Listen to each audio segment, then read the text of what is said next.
ಸಾರಿಗೆ ನೌಕರರ ಮುಖಂಡ ಅನಂತ ಸುಬ್ಬರಾವ್ ನಿಧನ ಹೊಂದಿದ್ದಾರೆ. ಹೃದಯಾಘಾತದಿಂದ ಮೃತಪಟ್ಟಿರುವಂತಹ ಅನಂತ ಸುಬ್ಬರಾವ್ ನಾಳೆ ನಡೆಯಬೇಕಿರುವಂತಹ ಸಾರಿಗೆ ನೌಕರರ ಮುಷ್ಕರ ಈಗ ಮುಂದೂಡಿಕೆಯಾಗಿದೆ.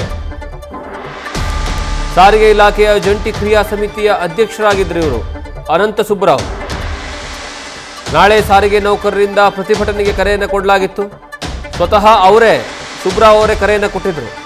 4 ಸಾರಿಗೆ ನಿಗಮಗಳ ನೌಕರರ ಪ್ರತಿನಿಧಿಯಾಗಿರುವಂತಹ ಸುಬ್ಬರಾವ್ ಅವರು ಮೂಲತಃ ಹಾಸನ ಜಿಲ್ಲೆಯ ಅರಕಲಗೂಡಿನ ಅನಂತ ಸುಬ್ಬರಾವ್ ಅಂತಲೇ ಫೇಮಸ್ ಅವರು. ಈಗ ಅವರು ನಿಧನ ಹೊಂದಿದ್ದಾರೆ ಅನ್ನುವಂತಹ ವಿಚಾರ ಗೊತ್ತಾಗ್ತಾ ಇದೆ.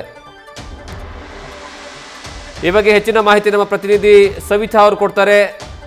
ಸವಿತಾ ಅವರೇ, ಎಷ್ಟು ಗಂಟೆಗೆ ನಡೆದಿರುವಂತಹ ಘಟನೆ ಇದು? ಏಕಕಾಲದಲ್ಲಿ ಏಕಾಏಕಿ ಅಂದರೆ ನಾಳೆನೇ ಒಂದು ಪ್ರತಿಭಟನೆಗೆ ಕರೆ ಕೊಡಲಾಗಿತ್ತು, ಆದರೆ ಈಗ ಏಕಾಏಕಿ ಅವರೇ ಸತ್ತಿದ್ದಾರೆ ಅನ್ನುವಂತಹ ವಿಚಾರ ಗೊತ್ತಾಗ್ತಾ ಇದೆ. ಏನಿದೆ ಅಪ್ಡೇಟ್ಸ್? ನಾಳೆ ಸಾರಿಗೆ ನೌಕರರ ಪ್ರತಿಭಟನೆ ಹಿನ್ನೆಲೆಯಲ್ಲಿ ಸಾಕಷ್ಟು ತಯಾರಿಯನ್ನ ಮಾಡ್ಕೊಂಡಿದ್ರು ಅನಂತ ಸುಬ್ಬರಾವ್.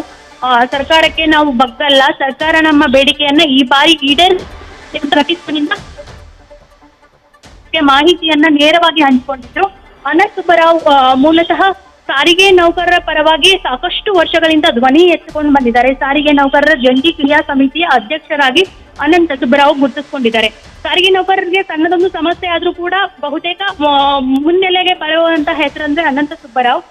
ಇಂದು ಕೂಡ ಒಂದು ತಯಾರಿ ನಡೆದಿತ್ತು. ಅಂದ್ರೆ ನಾಳೆ ಪ್ರತಿಭಟನೆಗೆ ಎಷ್ಟು ಜನ ಸೇರ್ಬೇಕು, ಯಾವ ರೀತಿಯಾಗಿ ಒಂದು ಚರ್ಚೆ ಮಾಡಬೇಕು, ಈ ಬಗ್ಗೆ ನಾವು ಸರ್ಕಾರದ ಗೊಡ್ಡು ಬೆದರಿಕೆಗೂ ಕೂಡ ಹೆದ್ರಲ್ಲ ಅನ್ನೋ ಮಾಹಿತಿಯನ್ನ ಕೂಡ ನೀಡಿದ್ರು.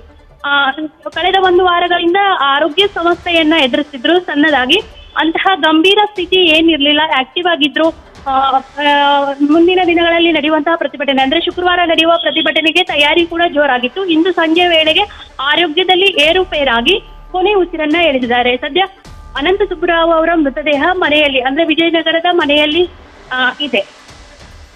ಥ್ಯಾಂಕ್ ಯು ಸವಿತಾ, ನಿಮ್ಮೆಲ್ಲ ಮಾಹಿತಿಗಾಗಿ. ನ್ಯೂಸ್ ಫಸ್ಟ್ ನಿರ್ಭೀತಿಯಿಂದ ನಿಮ್ಮ ಪರವಾಗಿ.